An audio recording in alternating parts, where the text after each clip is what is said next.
100%,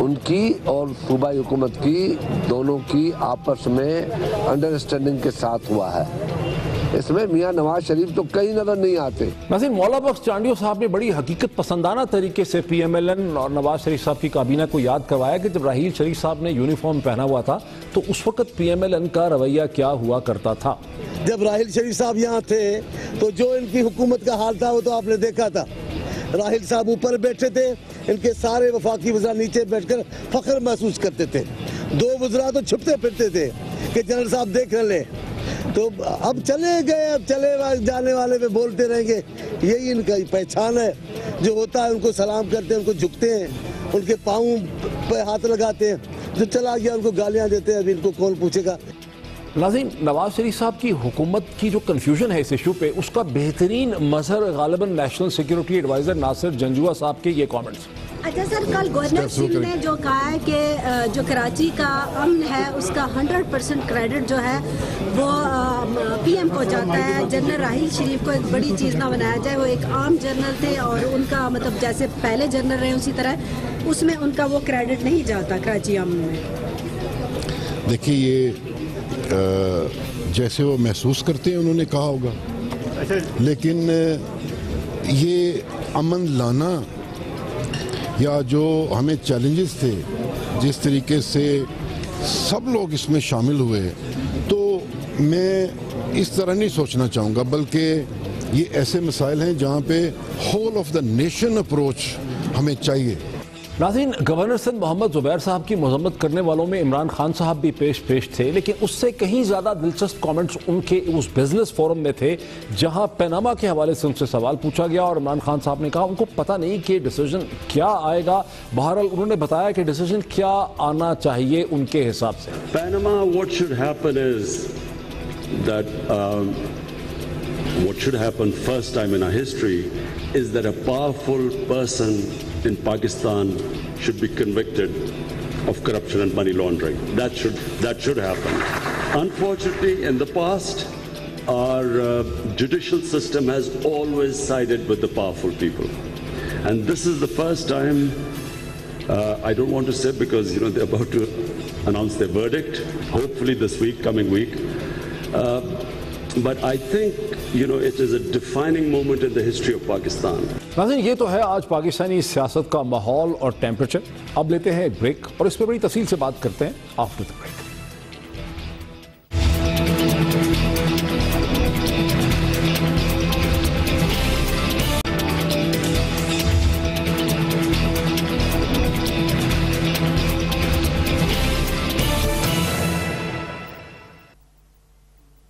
ناظرین، welcome back. ایک ایسے موقع پہ جب ایک طرف تو یہ کہا جا رہا ہے کہ جنرل راحیل شریف صاحب کا سعودی لیڈ ملٹری الائنس کو لیڈ کرنے کا جو فیصلہ ہے اس کا این او سی ایشو کیا گیا ہے اور حکومت سمجھتی ہے کہ یہ ایک سٹیٹ ڈیسیژن ہے, ریاست کا فیصلہ ہے.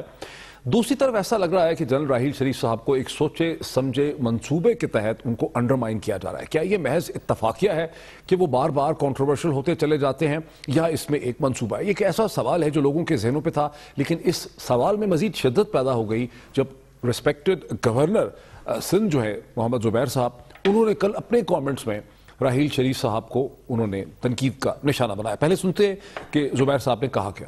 میں یہ نہیں کہہ رہا کہ جنرل راحیل شریف, بٹ آپ لوگ جو ہے نا ماشاءاللہ میڈیا وہ اس کا بھی کریڈٹ ان کو دیتا ہے کہ جیسے علامہ اقبال نے خواب دیکھا تھا نا پاکستان کا, کسی راحیل شریف نے خواب دیکھا تھا کہ کراچی کو ٹھیک کرنا ہے. راحیل شریف کو اب وہ ان کو ایک ایسا لارجر دین لائف بنا دیا کہ جب وہ زمین لے رہے ہیں جو کہ ان کا حق بنتا ہے تو وہ کہہ رہے ہیں یہ راحیل شریف لے رہے ہیں. بھائی راحیل شریف ایک نارمل ایک جنرل تھے جیسے باقی جنرلز تھے اور ان کا حق بنتا ہے, یا انہوں نے وہ جو جاب لیا اس پر سب حیران ہو گئے کہ جی پیسوں کی خاطر لے رہے ہیں. He is a normal person and let's be fair with ہم کہ ان کو لارجر دین لائف نہ بنائے کہ ان کے لیے بھی مشکلات. کراچی آپریشن کا جو کریڈٹ ہے 100% let be repeated again goes to prime minister Nawaz Sharif. ناظرین، جب گورنر سندھ محمد زبیر صاحب نے کہا کہ 100% 100% کریڈٹ جو ہے کراچی آپریشن کا وہ وزیر اعظم نواز شریف صاحب کو جاتا ہے تو پھر حکومت سندھ اور پاکستان پیپلز پارٹی کی طرف سے رد عمل یہ تھا کہ اگر راحیل شریف صاحب کے بعد کسی کو کریڈٹ جاتا ہے تو وہ حکومت سندھ کو جاتا ہے، بیکاز حکومت سندھ نے بڑی کمپرومائزز کیے، بہت مشکل سے اس آپریشن کو کامیابی کی طرف وہ لے کر گئی ہے۔ مزید جو ہے مولا بخش چانڈیو صاحب جو پیپلز پارٹی کے بڑے سینئر لیڈر ہیں، انہوں نے مزید یہ بھی کہا جب راحیل شریف صاحب یہاں تھے تو جو ان کی حکومت کا حال تھا وہ تو آپ نے دیکھا تھا۔ راحیل صاحب اوپر بیٹھے تھے، ان کے سارے وفاقی وزراء نیچے بیٹھ کر فخر محسوس کرتے تھے۔ دو وزراء تو چھپتے پھرتے تھے کہ جنرل صاحب دیکھ لیں، تو اب چلے گئے، اب چلے جانے والے پہ بولتے رہیں گے، یہی ان کا پہچان ہے۔ جو ہوتا ہے ان کو سلام کرتے ہیں، ان کو جھکتے ہیں، ان کے پاؤں پہ ہاتھ لگاتے ہیں، جو چلا گیا ان کو گالیاں دیتے ہیں، ابھی ان کو کون پوچھے گا۔ اگر یہ تو دو پارٹیوں کا رد عمل ہے تو تیسری طرف پاکستان تحریک انصاف پہلے ہی یہ سٹینڈ لے چکی ہے، اور جیسے کہ عمران خان صاحب نے دوبارہ تالا گنگ میں کہا کہ اگر راحیل شریف صاحب جائیں یا پاکستان کا کوئی رول ہے تو وہ ایران اور سعودی عرب کے درمیان ایک ثالثی کا، میڈیشن کا ہونا چاہیے۔ اس ساری بحث کو اس پہ بات کرنے کے لیے مجھے اسٹوڈیو میں جوائن کر رہے ہیں لیفٹیننٹ جنرل جناب امجد شعیب صاحب، جو راحیل شریف صاحب کو ذاتی طور پہ بھی جانتے ہیں۔ Very warm welcome to you. آپ کو کیا سمجھ آ رہی ہے کہ یہ محض ایک اتفاق ہے کہ راحیل شریف صاحب بار بار ہر دوسرے تیسرے دن کنٹروورشل بن جاتے ہیں، کبھی ڈیووس کے حوالے سے کنٹروورشل بن جاتے ہیں، کبھی زمین کے حوالے سے کنٹروورشل بن جاتے ہیں، کبھی ایران جانے کے حوالے سے سعودی عرب کی فورس کو لیڈ کرنے کے حوالے سے کنٹروورشل بن جاتے ہیں، کبھی کراچی کے حوالے سے کنٹروورشل بن جاتے ہیں، یا ایک سوچا سمجھا سیاسی یہاں منصوبہ ہے انہیں انڈرمائن کرنے کا؟ دیکھیے بات یہ ہے کہ ایک تو ویسے ہی میاں صاحب کے ساتھ ایک پرانی پرابلم ہے کہ وہ کیا ان کے ساتھ جنرل مشرف نے کچھ، لیکن وہ ادارے کو ہمیشہ رگیدتے رہے۔ دوسری چیز یہ ہے کہ جنرل راحیل شریف کی جو مقبولیت تھی وہ اس سے ہمیشہ خائف رہے، اور کوشش یہ رہی کہ یہ نہ ہو کہ کسی وقت یہ سیاست میں آ کے ہمارے لیے مسئلہ بن جائے، چنانچہ وہ اس کو ہمیشہ کسی نہ کسی شکل میں متنازع بناتے رہے یا ان کے خلاف عرضہ سرائی کرتے رہے۔ آپ ان کی بات سنیں، میں دو تین چیزیں ان کی باتوں میں سے پک اپ کر کے۔ جنرل راحیل شریف نے تو کبھی بھی سیاست میں آنے کی انڈیکیشن نہیں دی، نہ ہی پاکستان کی تاریخ میں کوئی جنرل ایسا ہے جو سیاست میں آ کے بڑا مقبول ہوا ہو۔ وہ بھی نہیں ہوا، اور ان اینی کیس مقبولیت ان کی ہے یا نہیں ہے، ایک چیز واضح تھی کہ جس وقت پہ لیڈرشپ بالکل ڈوبی ہوئی تھی، یہ مذاکرات کرتے پھرتے تھے طالبان کو، اس وقت اس شخص نے قوم کو لیڈرشپ پہنچائی، اور لیڈرشپ جو دی اس کے لیے ضروری تھا کہ وہ ٹویٹرز کے ذریعے یا اس طرح وہ قوم کو اپروچ کرے جہاں نظر آئے کہ جی دیر از somebody who is taking care۔ یہ ایک نفسیاتی گیم تھی۔ اس کا بار بار یہ کہنا کہ لارجر دین لائف، کیا اس شخص نے اس کا فائدہ اٹھایا؟ وہ تو چلا گیا، سین سے ایک دم غائب ہو گیا، اور جو لارجر، لیکن ایک جیلسی کا فیکٹر تو ہے، جیلسی کا فیکٹر ہے، پریشانی کا فیکٹر ہے۔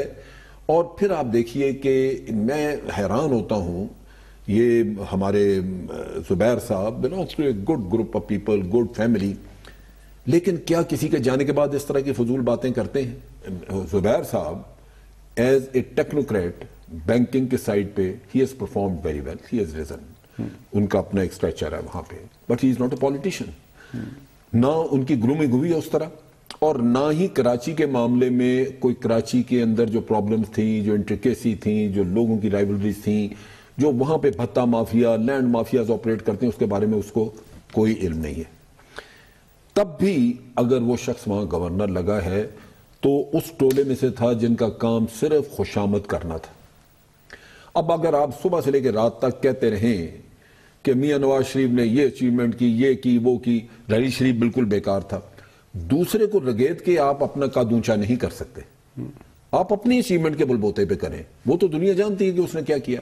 اب دوسری طرف چیز یہ ہے، لیکن ایک یہ بھی تو چیز ہے نا کہ نواز شریف صاحب نے کراچی پہ انہوں نے ایک انیشیٹو لیا، وہ گئے وہاں پہ سپٹمبر اکتوبر 2013 میں، اور انہوں نے کراچی کو سٹیبلائز کرنے کا ایک پولیٹیکل انیشیٹو لیا، اور پھر جو مشکل مرحلے آئے ہیں ڈیورنگ دی رینجرز آپریشن، اس میں پرائم منسٹر نواز شریف اور ان کی جو فیڈرل گورنمنٹ تھی اس نے ایک سٹینڈ رکھا ہے political to support the Karachi operation. بالکل رکھا ہے، اس کو سٹینڈ کو آپ اپریشیٹ کرنا چاہیے، لیکن 100% آپ نہیں کہہ سکتے۔ لیکن یہ دیکھیں کہ یہ پروسیس شروع ہو چکا تھا پیپلز پارٹی کے دور میں، جبکہ ہمارے سپریم کورٹ موٹو نوٹس لیا۔ بالکل صحیح، اس وقت جنرل رضوان ڈی جی رینجرز تھے، اس وقت تھی جنوری فروری 2013 میں الیکشن سے پہلے، بالکل صحیح، he was the man who started off as DG Rangers under the directions of the Supreme Court of Pakistan۔ اب یہ لوگ بھول ہی گئے اس بات کو۔ وہی کہہ رہا ہوں کہ ان حضرت نے سپریم کورٹ کا تو نام ہی نہیں لیا، یہاں تو کسی نے پروسیس شروع نہیں کیا تھا سپریم کورٹ سے پہلے، انہوں نے سو موٹو نوٹس لے کے انہوں نے ساری تفصیل نکالی پارٹیوں کو,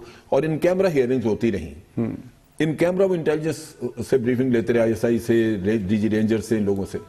تب ان کو پتا چلا کہ یہاں تو ہر پارٹی نے یہاں پہ قاتل پالے ہوئے ہیں. بالکل صحیح. پھر انہوں نے آئیڈینٹیفائی کر کے ان کو کہا, اور گورنمنٹ مجبور ہوئی آپریشن پہ, اس کے علاوہ چارہ نہیں تھا. اور یہ الیکشن سے پہلے شروع ہو گیا, یہ الیکشن سے پہلے 2013 سے پہلے شروع ہو چکی تھی بات. لیکن یہ بتائیے کہ ایران کے ایمبیسڈر نے جو ایک پاکستان کی پالیٹکس کے اندر ایک طرح سے انٹرونشن ہی کرتی ہے, یہ بھی ایک ہے.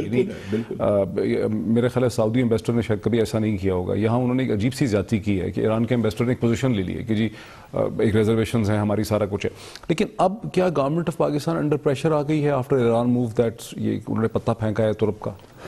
نہیں, ہوا یہ ہے, ایران یہ کیوں کرتا ہے؟ ایران ایک ہائی ہینڈنس دکھاتا ہے اور دکھاتا رہا بہت عرصے سے. انہوں نے بعض دفعہ ہمارے اپنے علاقے میں اپنے پاسداران کو بھیج کے آپریشن کیے ہیں, ہم نے ان کو کچھ نہیں کہا. بہت بڑی وائلیشنز ہوتی رہی ہیں ساورنٹی کی. اچھا, ایسا بھی ہوتا رہا ہے 2-3 دفعہ ہوا.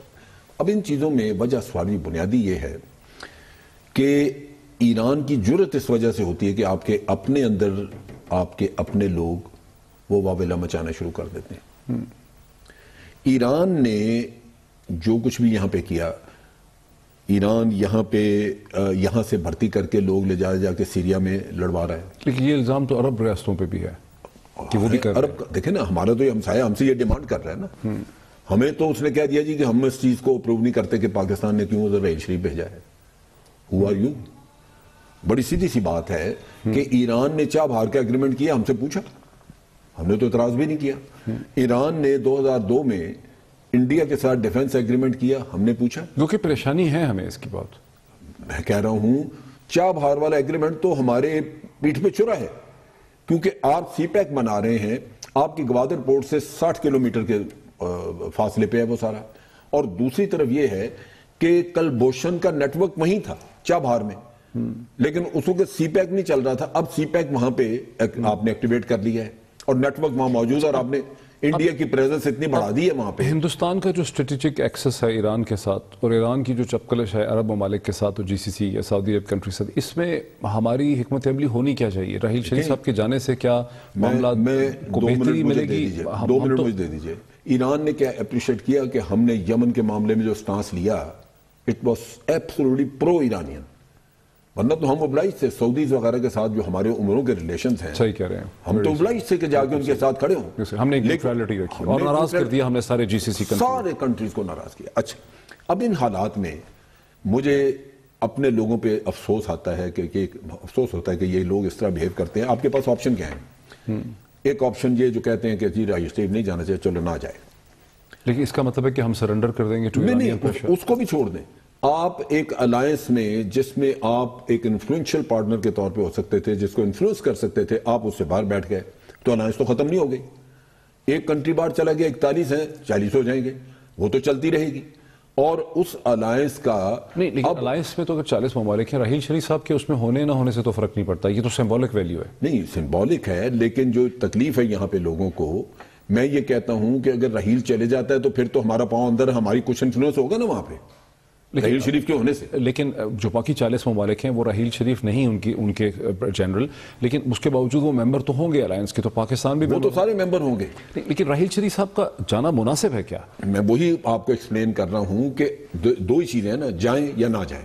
اگر نہ جائیں تو آپ کا ایک کوڑی کا انفلوئنس ہی وہاں رہتا ہے, کیونکہ he is the highest man there who is holding everything. بالکل. اچھا, وہ اندر جا کے ایران کے لیے بھی کام کر سکتا ہے, کیونکہ دس از دی مینڈیٹ وچ از جو وہ کہہ رہے ہیں اور گیا مینڈیٹ. وہ ایران کے شکوک و شبہات جو ریزرویشنز ہیں وہ دور کرا سکتا ہے, ایران کو شامل کرانے کے لیے محنت کر سکتا ہے. لیکن اگر ہم باہر بیٹھ گئے ہیں پھر تو ہم خود آؤٹ ہو گئے. اب یعنی میں یہ چاہ رہا ہوں کہ ہم اس پروگرام میں کوشش بھی یہ کرتے ہیں کہ ہم کوئی ایک راہ فارورڈ, وے فارورڈ نکال سکیں انٹیلیجنٹ. ہندوستان ایران کو کلٹیویٹ کرنا چاہتا ہے, اسٹریٹجکلی ہمارے خلاف استعمال کرنا چاہتا ہے. ایران جو ہے وہ انٹرسٹڈ ہے سی پیک کے اندر. ایران کے فورن منسٹر اور پریزیڈنٹ دونوں اسلام آباد میں ECO کے سمٹ پہ بھی آتے ہیں.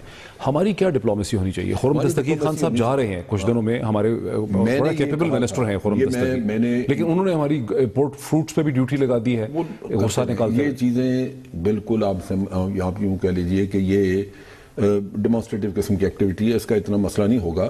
ہمیں یہ کرنا چاہیے کہ ہائیسٹ لیول پہ ان کو انگیج کرنا چاہیے. کرنا چاہیے. یہاں So we need to engage Iran and Saudi Arabia both. اس میں اور میں نے یہ آلریڈی میسیجز دیے ہیں کنسرن پیپل کو. ایک قمر جاوید باجوہ شوڈ وزٹ, دوسرا ہمارا فارن منسٹر یا ڈیفنس فارن منسٹر ہی کوئی نہیں آپ کے پاس, جو بھی ہے ڈیفنس منسٹر وزٹ کر لے, ایڈوائزر وزٹ کر لے. ان کو جا کے ایرانینز کو بتانا چاہیے کہ دیکھو جو ہماری پارلیمنٹ نے پالیسی پاس کی تھی نیوٹرلٹی کی, جہاں پہ ہم نے یمن میں نہیں گئے, دیٹ از دی کی objective, that is the guide line. ہم کوئی ایسی چیز نہیں کریں گے جہاں ایران تو بہت قریبی ایک ملک ہے, ہمارا دوست ہے, اگر کسی اور بھی 2 مسلمان ممالک میں یہ مسئلہ ہوا ہم نہیں ہوں گے پارٹی. بہت شکریہ جناب. جنرل امجد شعیب صاحب ہمیں سمجھا رہے تھے, بات اس پہ ختم ہوتی ہے کہ پاکستان کی جو فارن پالیسی ہے اس کا تقاضا یہ ہے کہ ہم ایران اور سعودی عرب دونوں کو انگیج کر سکیں. ہمیں بڑی ہی روبسٹ انرجیٹک فارن پالیسی کی ضرورت ہے. ایک بریک لیتے ہیں اور بریک کے بعد داخلی سیاست پہ بات کرتے ہیں after the break.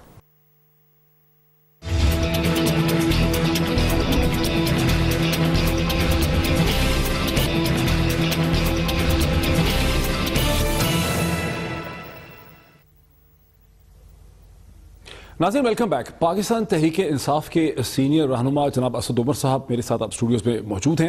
Asad Umar صاحب very warm welcome to you. Asad Umar صاحب, آپ اور نعیم الحق صاحب تو خوش ہوں گے کہ زبیر صاحب نے نعیم الحق صاحب کی جان بچا دی ہے کنٹروورسی سے, جس میں وہ پھنسے ہوئے تھے اپنا کامنٹ کر کے جنرل کیانی کے حوالے سے. میرے خیال میں کوئی اس میں حرج نہیں ہوا ہمیں, let's put it that way. اچھا نہیں, لیکن زبیر صاحب کی ذاتی یہ فیلنگ ہوگی کہ زبیر صاحب مجبوراً ان کو یہ کامنٹس کرنے پڑ گئے راحیل شریف صاحب کے بارے میں؟ یہ مطلب آخر آپ کے بھائی ہیں, کچھ تو آپ کو آئیڈیا ہوگا. Is this how he feels about Raheel Sharif? سچی بات میں آپ کو بتاؤں, مجھے نہیں پتا.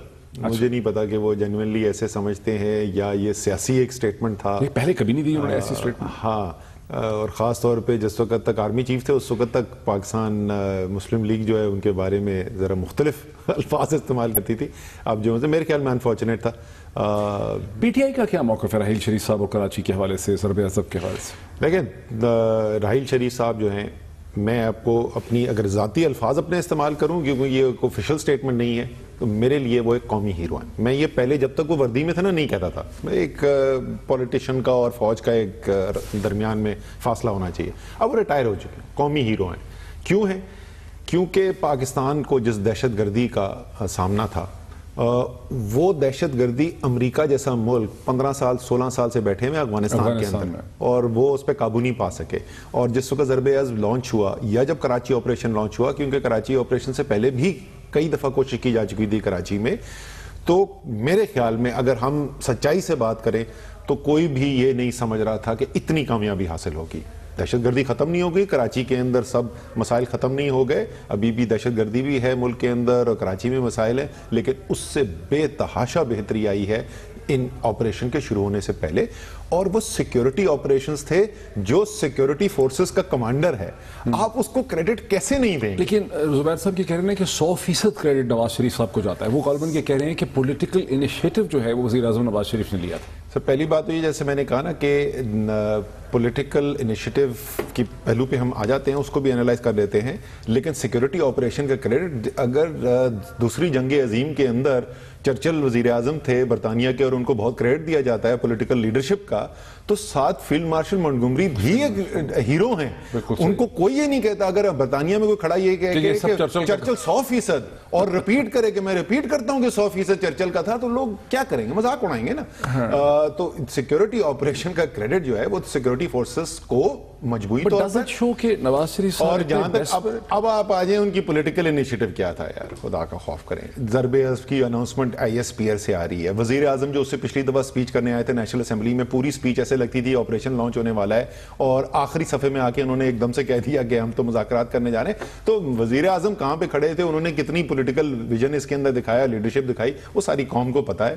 لیکن اس کے باوجود میں نواز شریف صاحب کو, وفاقی حکومت کو اور صوبائی حکومت کو بھی اس میں کچھ کریڈٹ دینے کو تیار ہوں کہ چلیں کم سے کم پولیٹیکلی انہوں نے روڑے نہیں اٹکائے, انہوں نے پولیٹیکل ایک سپورٹ پرووائڈ کی. تو ہمیں فراخ دلی کے ساتھ صوبائی حکومت کو بھی, اور بائی دی وے وہ تو گراؤنڈ پہ ہے نا, جن کو کہتے تھے کیپٹن آف دی آپریشن, ریلکٹنٹلی کیا, بحالت مجبوری کیا, کچھ بھی کیا, لیکن آخر کار کچھ سپورٹ کیا انہوں نے پولیٹیکلی. لیکن بنیادی طور پر انیشیٹو بھی تھا, ایکسیکیوشن بھی تھی فوج کی, اور جو فوج کا کمانڈر ہے اس کو سب سے زیادہ کریڈٹ. اس کے باوجود اس فوج کے کمانڈر کی سعودی لیڈ الائنس کو لیڈ کرنے کی مخالفت آپ کی جماعت کر رہی ہے. ہم راحیل شریف صاحب کے وہاں جانے کی مخالفت بالکل بھی نہیں کر رہے. دیکھیں ہم سوال جو اٹھا رہے ہیں وہ دو مختلف چیزوں کو کنفیوز کر دیا گیا. سوال یہ نہیں ہے کہ راحیل شریف اس کو لیڈ کریں یا نہ کریں. سوال یہ ہے کہ کیا پاکستان کو اس الائنس کا حصہ ہونا چاہیے, اور اس بات کا فیصلہ کس کو کرنا چاہیے اور کیسے کرنا چاہیے کہ پاکستان اس الائنس کا حصہ ہو یا نہ ہو. یہ پارلیمان جو بنائی ہوئی ہے اس پہ بڑے پیسے خرچ کرتے ہیں. یہ سارے پاکستان سے ایم این اے الیکٹ ہو کے آتے ہیں, 20 کروڑ پاکستانیوں سے ووٹ لے کر آتے ہیں. کیا ان کو اس پر بحث کرنی چاہیے یا نہیں؟ 60 سال ابھی لے کے جائے گی پی ٹی آئی اس کو پارلیمنٹ میں؟ بالکل ڈاکٹر صاحب 60 سال پاکستان میں. ہمیں تو یہ پتہ چلا ہے, جو بتایا گیا ہے, جو افواہ ہے کہ جب جنرل قمر باجوہ نے بلایا عمران خان صاحب کو تو ان سے ایک ہی ریکویسٹ کی, استدعا کی کہ جی آپ راحیل شریف صاحب کے خلاف جو پی ٹی آئی پوزیشن لی دی ہے یہ آپ مت لیں. اس کے بعد اب آپ لوگ پارلیمنٹ میں جائیں گے کیا؟ آپ نے جس طریقے سے اس کو فریم کیا ہے میں تو اس بات سے ہی نہیں اتفاق کرتا. یہ راحیل شریف کے خلاف پوزیشن نہیں لی ہے. اگر آپ مجھے تھوڑا سا اور ٹائم میں مکمل ان کے جانے کی مخالفت نہ کریں. الائنس کے اندر جانے کا فیصلہ, اور اس کی بھی ابھی ہم نے مخالفت اٹل نہیں کر دی ہے. ہمیں بہت سخت خدشات ہیں. 60 سال پاکستان نے بے تحاشا قیمت ادا کی ہے غیروں کی جنگ کے اندر شرکت کرنے سے. ہمیں 100 دفعہ سوچنا چاہیے اس سے پہلے کہ ہم ایک مڈل ایسٹ کے مشرق وسطی کے کانفلکٹ کے اندر جا کے شامل ہو جائیں.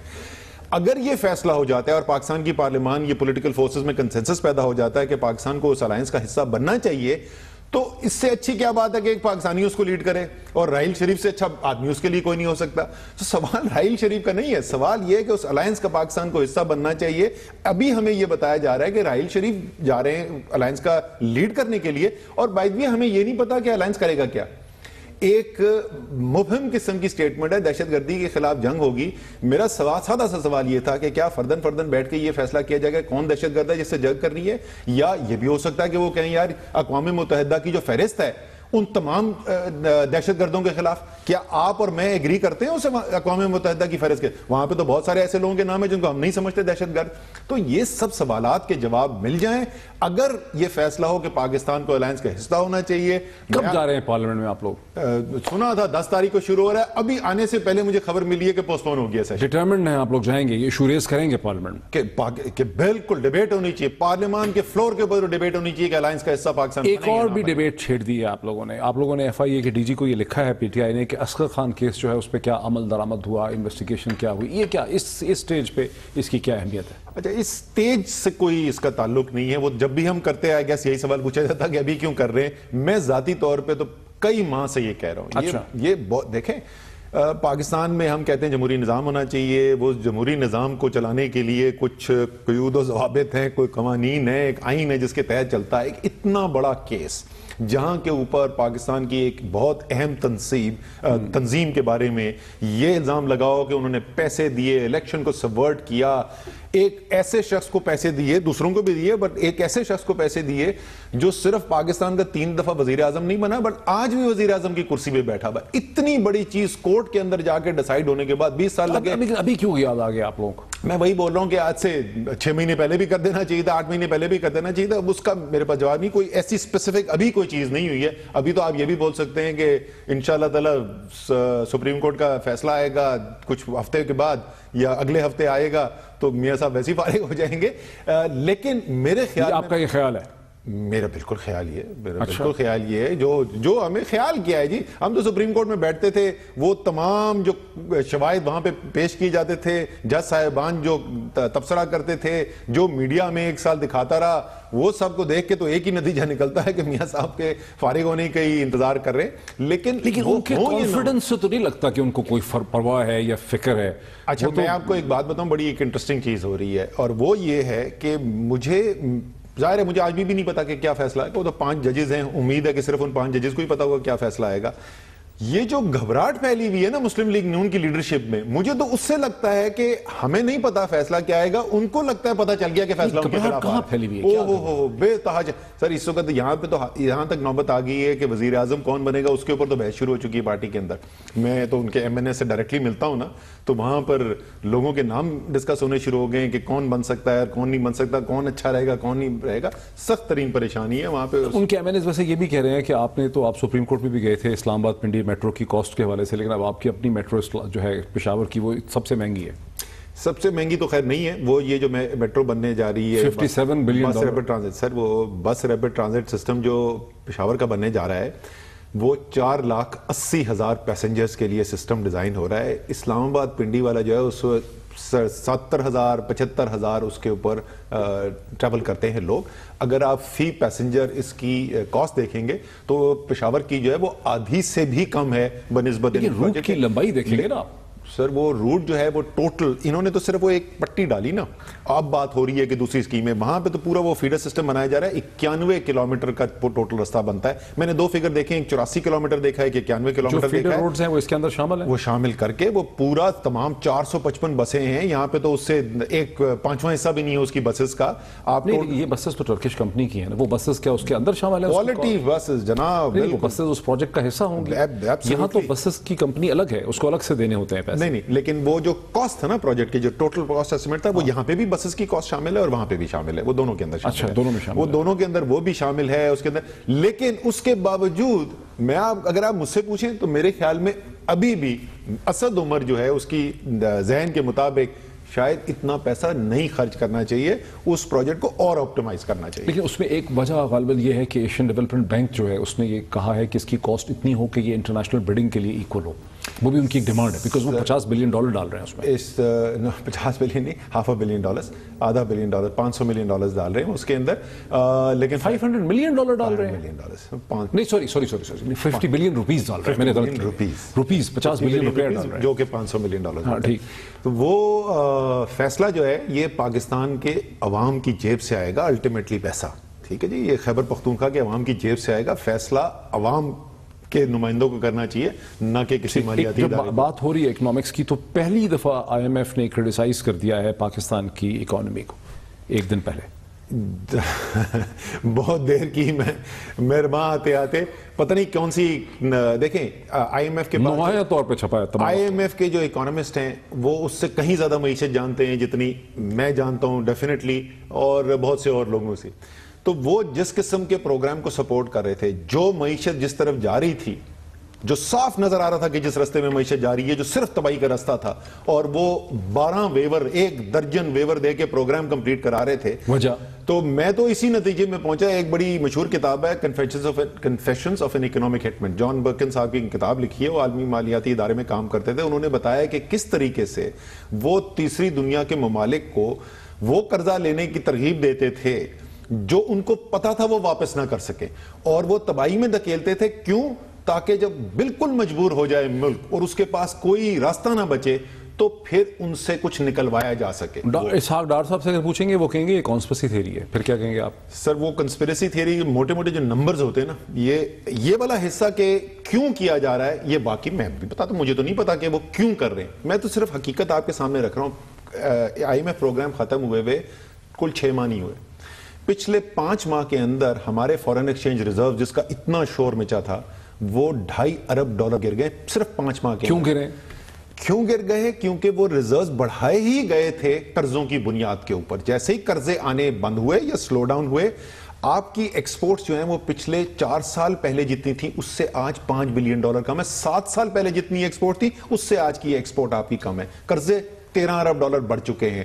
تو کوئی آپ کو راکٹ سائنٹسٹ ہونے کی ضرورت نہیں تھی یہ دیکھنے کے لیے. تو اگر یہ پلان تھا, اگر یہ کوئی سازش کے تحت, ابھی تو الیکشن ہوئے نہیں ہے, ابھی تو الیکشن کو سال رہتا ہے, پھر تو نقصان ہو گیا نواز شریف صاحب کو. اور یہ میں آپ کو آج نہیں, میں 3 سال پہلے یہ کہتا تھا کہ یہ ڈار صاحب جو سب سے بڑی غلطی کرے نا, اگر انہوں نے کرنا ہی تھا تو 4 سال کا پروگرام رکھتے تو کم سے کم الیکشن کے رزلٹ کے بعد چلا جاتے اس کے جو نتائج آنے تھے. اگلی پارٹی پہ یہ تو جو کرنے جا رہے ہیں وہ میں ایگزیکٹ الفاظ جو استعمال کرتا تھا 18 مہینے میں پٹاخہ بولنے کی بات کرتے تھے, لیکن آپ صرف 5 ماہ میں جو ہوا ہے, آپ کسی ایکسپورٹر سے جا کے پوچھ لیں, سیاستدان سے نہ پوچھیں, کسی ایکسپورٹر سے جا کے پوچھ لیں پاکستان کی معیشت کے ساتھ اس کو دھو کیا رہا ہے. فیصل آباد میں آپ جائیں اور وہاں پہ دیکھیں وہ فیکٹریاں جہاں لاکھوں لوگ امپلائڈ تھے وہ بند پڑی ہوئی ہیں آج. کراچی کے اندر جائیں آپ کو ایکسپورٹ کی فیکٹریاں بند نظر آ رہی ہیں. یہ اکنامک ڈیوسٹیشن ہو رہی ہے ہماری آنکھوں کے سامنے, اور وہ سارا اس کو چھپایا ہوا کیسے تھا؟ لبادہ اس پہ کیا ڈالا تھا؟ قرضے لے کر آپ کو ریزرو. اب آپ کا خیال ہے کہ وہ لبادہ جو ہے وہ پھٹ گیا ہے؟ اسد عمر صاحب سامنے نظر آ رہا ہے. بہت شکریہ. پاکستان تحریک انصاف کے سینئر رہنما اسد عمر صاحب اپنا موقف دے رہے تھے, فیصلہ آپ کے اوپر چھوڑتے ہیں. ناظرین آج اتنا ہی,